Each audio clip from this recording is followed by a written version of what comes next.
On today's show, former trial attorney Heather Hansen is going to tell us what to do when our inner jury is judging us. Stay tuned. Hey there, kids, and welcome to Designed by Wingnut Social. I'm your host, Darla Jethro Powell. I'm the grand high poobah of all things here at Wingnut Social, a digital marketing agency for home pros. And today we have a terrific show for you. Oh my gosh, my conversation with today's guest, Heather Hansen of Advocate to Win, was mind-blowing on a lot of levels. Heather told me things in a way I was like, what? How have I never thought of this before? It's so simple, staring me right in the face, but it took Heather to open up my eyes to the beauty of what is about to come. So you're going to want to stay tuned for that conversation, of course. But first, y'all know the drill. I have to tell you about her. Heather Hansen is a best-selling author and keynote speaker. She was a trial attorney for 20 years, and now she combines her experience in the courtroom with her psychology degree, mediation training, and her time as a television anchor to help audiences across the world build belief and win. Folks, she's amazing. You're really going to love this show. Wingnuts, help me in welcoming Heather Hansen to the show. Hey there, Heather Hansen. Welcome to the show. How the hell are you? Darla, I am so good, and I'm so excited to be here with you. I'm so excited to have you here. In the green room, we were talking about, you and I have a common thread, well, a few common threads, but one in particular is you're actually going to be the MC at Luann Nagara's Luann Live event in November. I am. I'm really looking forward to it. And I've never emceed an event like this one for as long as this event is going to be. And I'm going to have to do some real exercise and eat well in the week leading up to it so I don't fall over in the middle. So myself and my ex-wife actually emceed her very first one in New Jersey. And my secret, and here's a tip for you, is whiskey. I like that tip. That helped me tremendously. I was so nervous. I'd never done public speaking really before that. Maybe I don't now. You can listen to me mess up here. But yeah, I was so nervous, and it's high energy, but it's so much fun. You're gonna really enjoy it. It is a lot, though. It is a lot. I love that audience, this audience. And so for me, that part of it, I think, will fill my cup as much as it depletes my cup as well. You know, at the end of the day, you're feeling sort of done. But I just love working with interior designers. And so it's going to be great. Same. Yeah, I loved it. It was great. And I made so many good friends there that are still friends, you know, even though I haven't been out live and in person in like 3 years now. I should probably get out. Introverted extroverts, we're in agreement. That's right. That is what we are. I think COVID made us more so, at least for me. You know, I used to, I do quite a bit of speaking, so that makes me get out. But I used to get out on purpose a lot more often than I do now.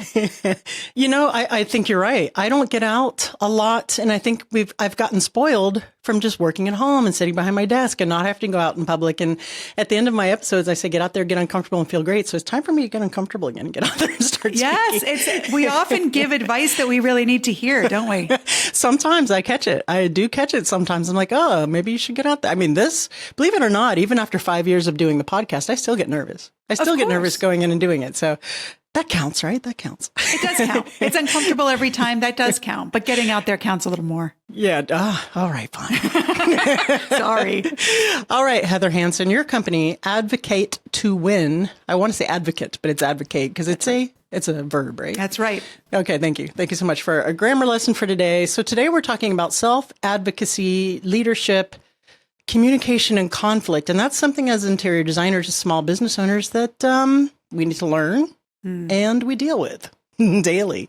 Sometimes with our interior design clients, our less than happy interior design clients, or what have you, for the conflict part and advocating for ourselves and being a good leader to our team and even for our clients on a project or for our trades and subs. So let's dig in. And the first thing that we were discussing about in the green room is why? Why do you say that we have to be our own best advocates? I think that, so my background, I was a trial attorney. And cool. Yes. And for 20 years, I spent my days in the courtroom. And my clients would often say, I wish you could do it for me. You know, I wish you could testify for me. I wish you could say what I need to say because you say it so well. But the thing is, the jury didn't want to hear from me. They wanted to hear from them. And your listeners, as owners and CEOs and founders of their businesses, your clients want to hear from you about prices. Advocating is selling. That your team members want to hear from you about any changes you're making. Advocating is leading. And when you're in conflict, you have to be the one to handle the conflict as well. And oftentimes we want to say, well, let me hire a salesperson. Let me hire a PR person. Let me hire people to do my advocating for me.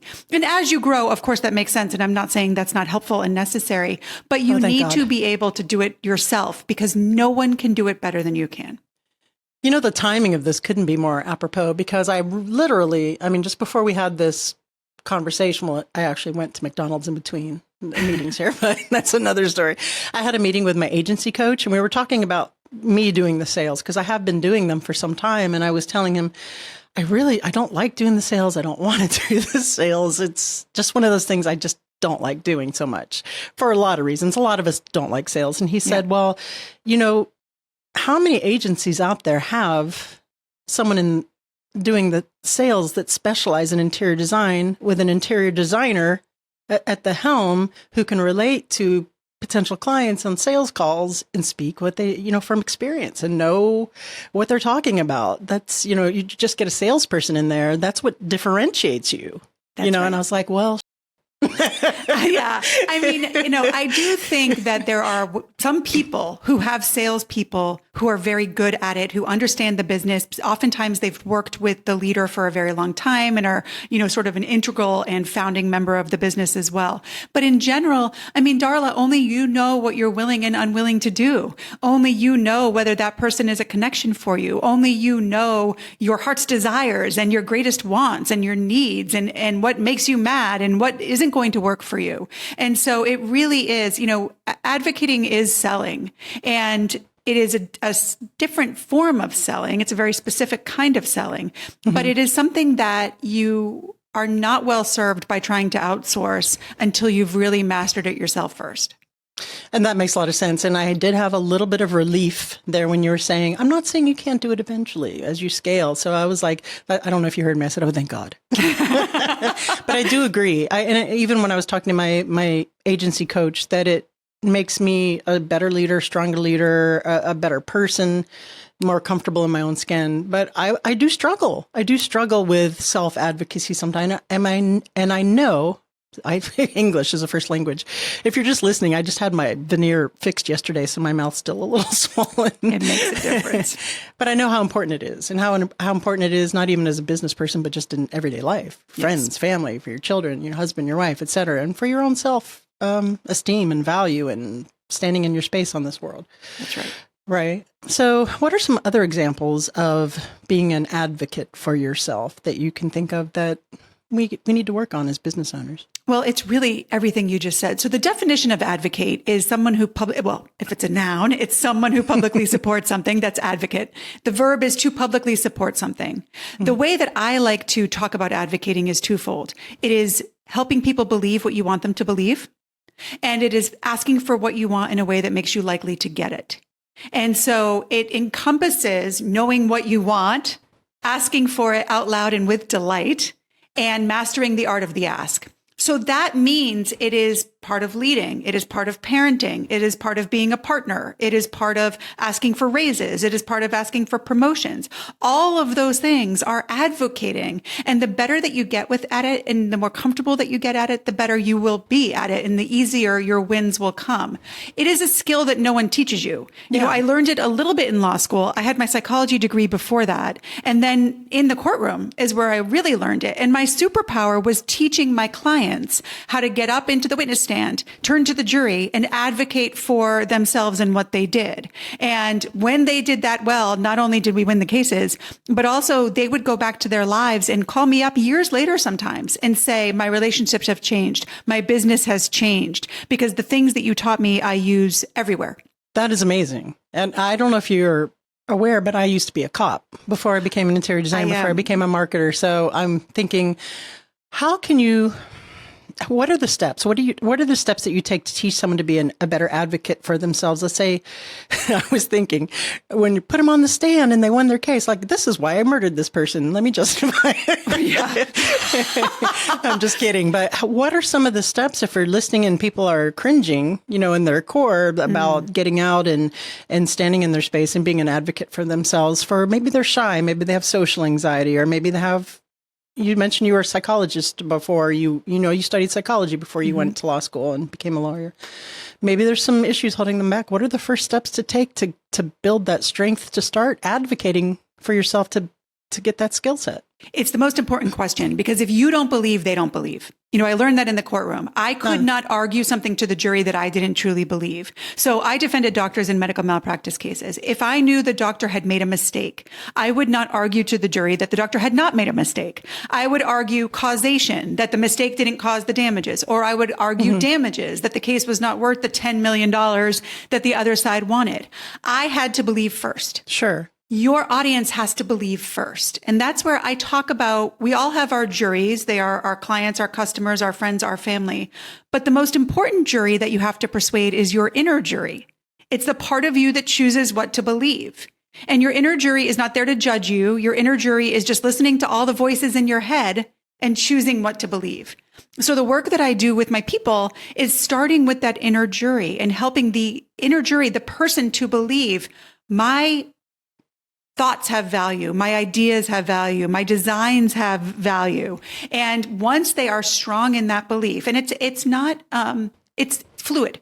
It doesn't say stay strong all the time. Okay. But once they're strong in that belief, it makes it easier to then persuade the outer jury. And a lot of that, Darla, has to do with evidence. And we can talk about how we use evidence and what evidence can be. But evidence is how we build belief. Yeah, let's talk about evidence. And when you were saying that about believing, this having my own company isn't my first sales gig. I've done sales throughout my life in different jobs before I was a cop. And my number one requirement was I had to believe in the product. I could not sell it if I couldn't blow a whole bunch of smoke. I had to actually believe in the product, or I couldn't work there. I couldn't do it, which is why I do the sales now. Wingnut, I believe in the product. I have to do it. I have trouble asking for the sale sometimes. That's another story. I'm working with Nikki Rausch on. Yes. But that's a really good point. That aligned with me in that way. So tell us how evidence ties in.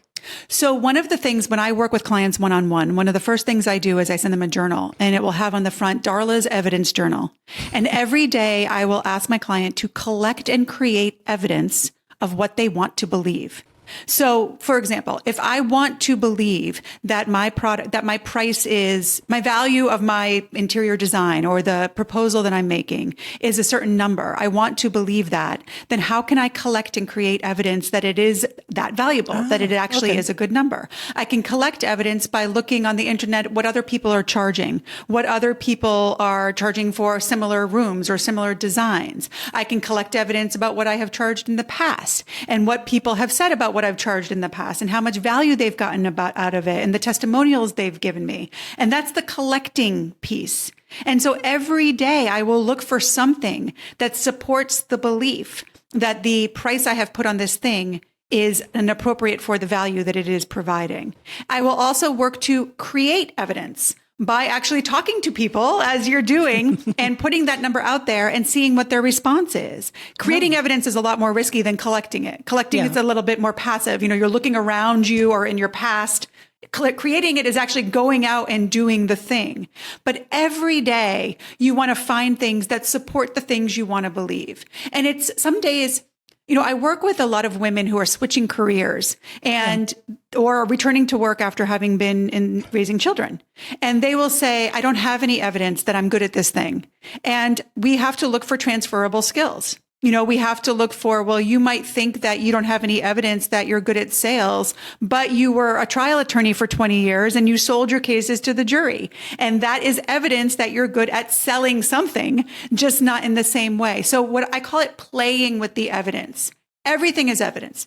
Data, stories, pictures, graphics, rooms. Your portfolio is a wonderful source of evidence, testimonials, referrals, everything around you is evidence, and it's how you play with it. In the courtroom, we all had the same evidence, and each side would play with it and look at it from different perspectives and talk about it in different ways in order to help the jury believe what they wanted them to believe. You want to do the same with yourself and then with your outer jury of potential clients and customers. I like that. So as you were speaking there, we have a lot of listeners and a lot of clients as well that are interior designers, their second or third career. And a lot of them are so good at saying, I was in marketing or I was an accountant, so I'm incredibly great with budgets and numbers. And they do bring that over, I think, just in an organic way. And I was thinking, when I was a cop before I did any of this, I had to sell people on agreeing with each other, making arrangements, someone leaving, someone staying, someone not fighting me and taking them to jail. So there's a lot of that in there. And this is the first time I ever even put those two things together with you here as a guest. So thank you for that. It's so crazy how you do the thing for 5 years and someone says one thing and you're like, oh, yeah. Without a doubt, you were advocating every day, Darla. Yeah. You were without a doubt. And it's funny because I waitressed for many years and the amount of transferable skills that I got from waitressing, but you don't think about it until you play with it a little, until you look at it from a different perspective. And that's a big part of advocating as well, looking at things from different perspectives. Yeah, that's crazy. I love that. I love that you just opened up a whole paradigm for not only myself, but I'm sure the listeners as well. People are like, oh my gosh, she's so right. How smart is she? Well, I hope so. I hope that they're getting that aha moment. That's the goal. Yeah, 100%. So talk to us a little bit. You said in the show notes here before we came on that credibility is more important for us as designers than trust. What's the difference and why? So there's a huge difference, and trust is fabulous, but the root of the word trust is strong, and trust takes time. The root of the word credibility is to believe, and you can build belief pretty quickly. So again, I go back to the courtroom. In the courtroom, many of my trials were long trials, but some of them were less than a week, a couple of days. That's not enough time to build trust. I mean, come on. You can't build trust with someone in a few days and I'm only in front of them for a few hours, but I can build credibility. And with you, especially when you first start your relationships with your clients and the people that you're working with, trust will come. Your business is such a trust heavy business because it's their homes that people are entrusting to you. But at the beginning, it's credibility. And when I talk about credibility, I talk about a belief triangle because your people need to believe you. When you make a promise, you keep it. And when you set an expectation, you meet it. Believe in you. That's when they look at your portfolio and the work that you've done and they see what you're capable of. But most importantly, and what we forget most often is they have to believe that you can help them, that you understand their vision, their house, their needs, how they're going to use this room.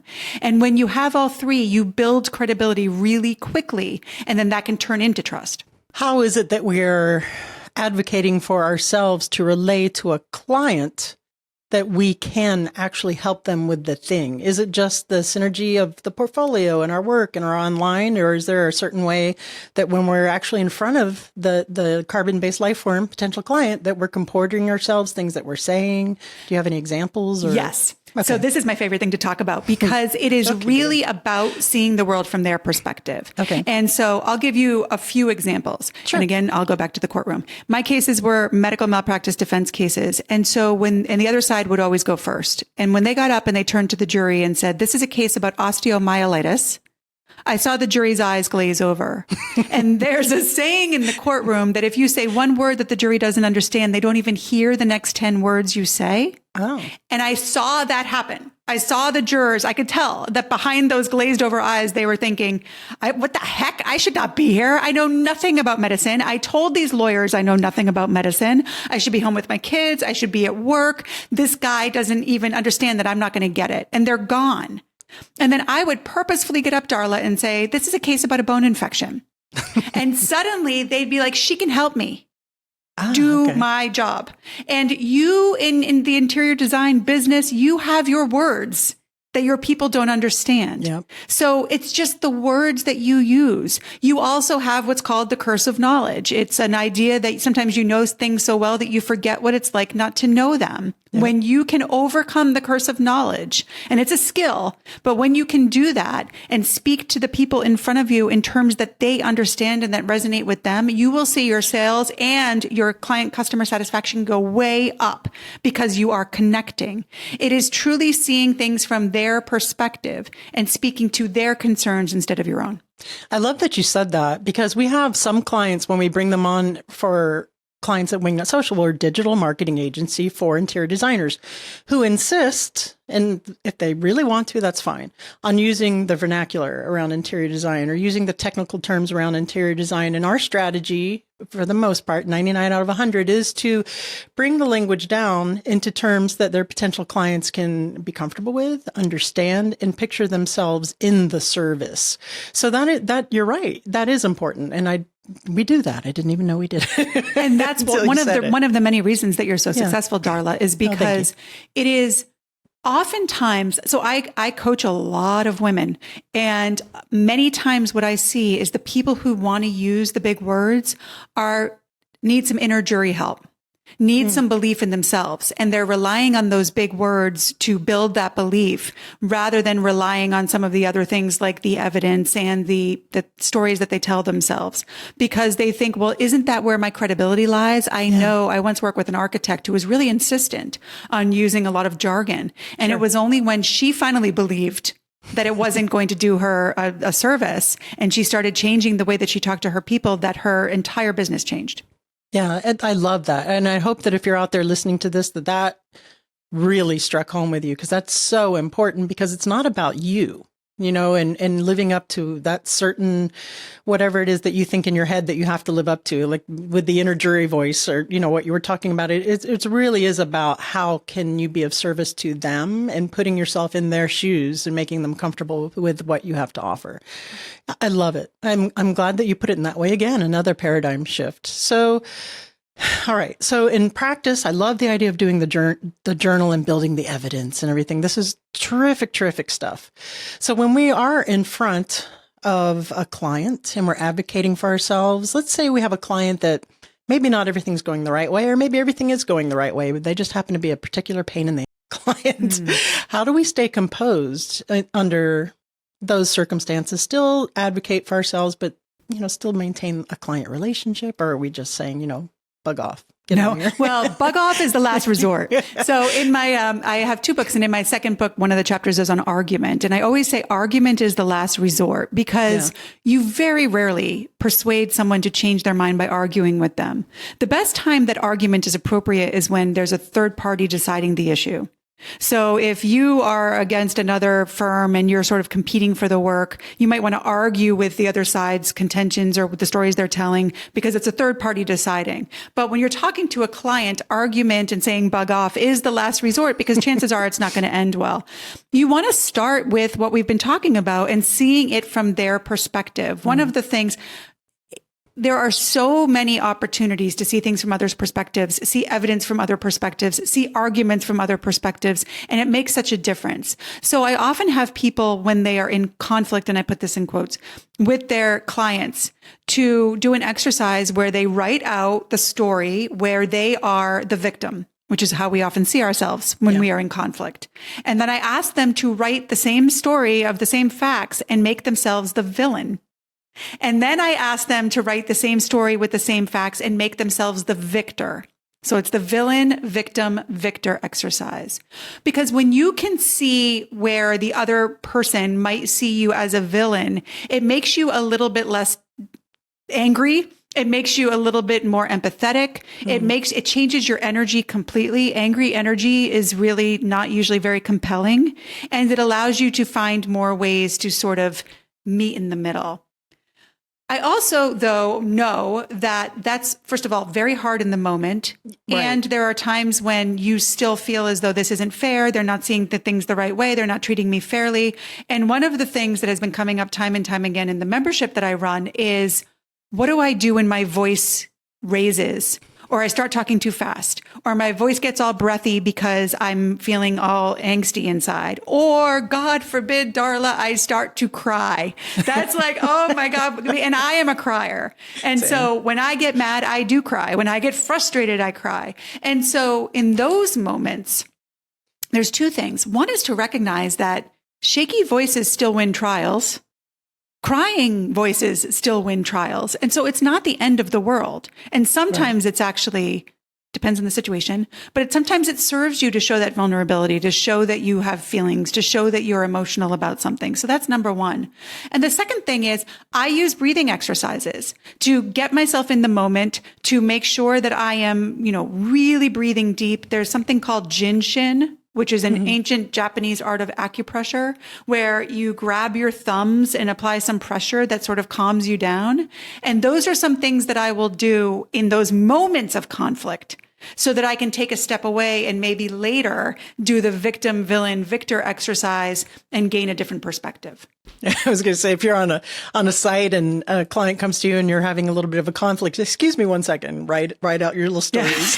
Come back. Exactly. Come back. That's when you want to grab that thumb. In Jinshin, so the thumb is for general anxiety, and you can just you want to grab your thumb with the hand on the other hand and just apply some pressure. Just like this?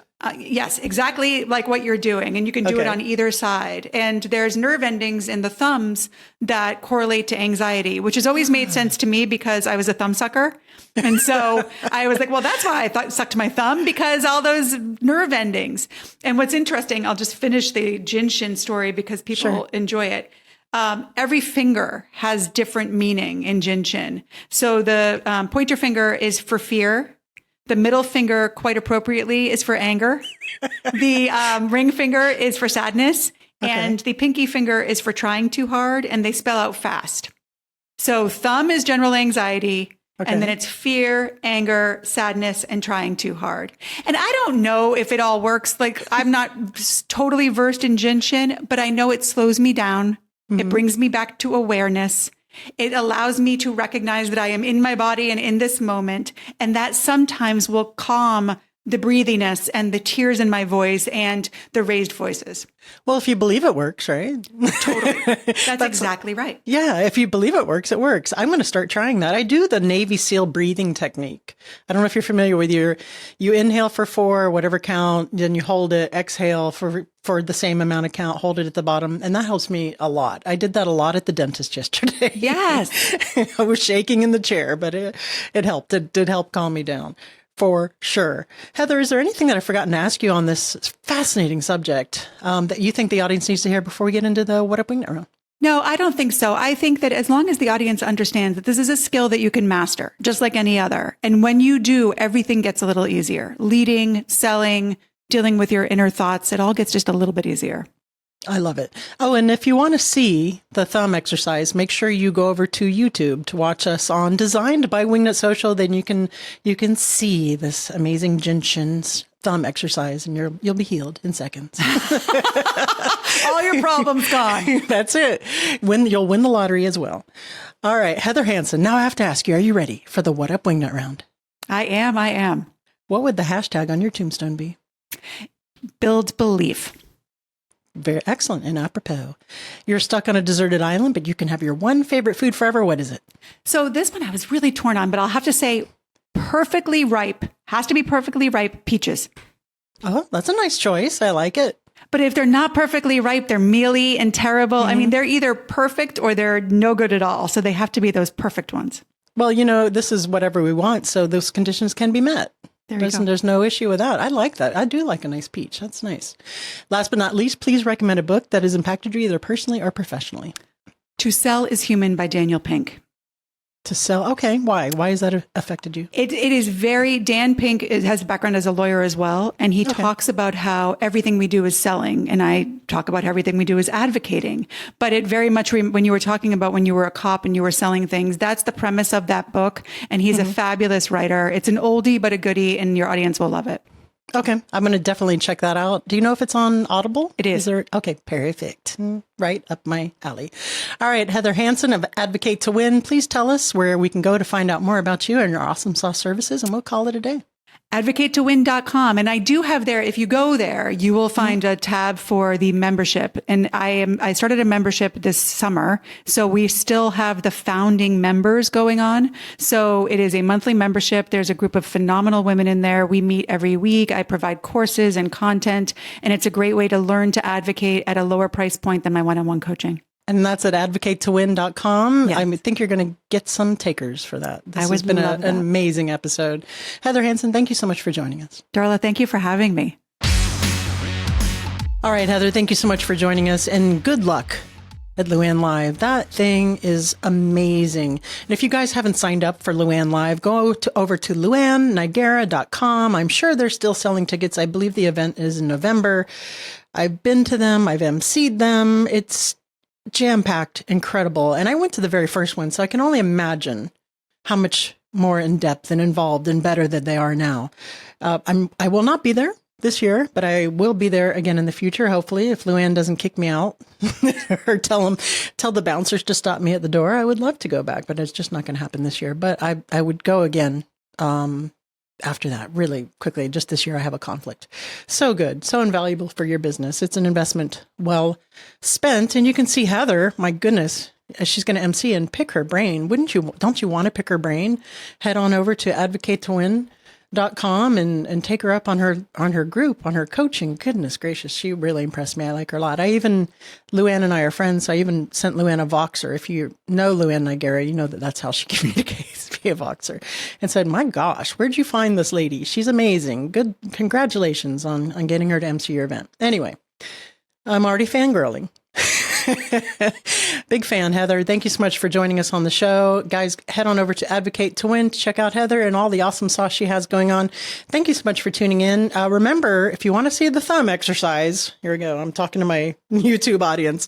Head on over to Designed by Wingnut Social on YouTube. Actually, you know what, Heather? I don't think that's, what do you call it? Placebo. It actually, maybe it is because I think it's going to help, but it does calm you down, squeezing the thumbs. Who knew? Well, I guess Jinshin people knew. So, guys, that's it for today's show. Please leave us a review on Apple Podcasts, on YouTube, or wherever. Just send up smoke signals, that kind of thing.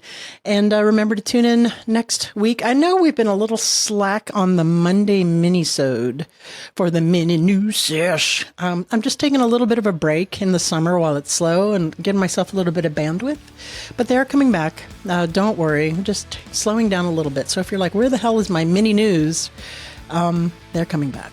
And I know that we've done a couple here and there, but they are coming back. So don't despair. It's just slow. It's summer. Summer's slow. Let's enjoy our lives. All right, guys, that's it for today. Remember, until next time, to get out there, get uncomfortable, and be great.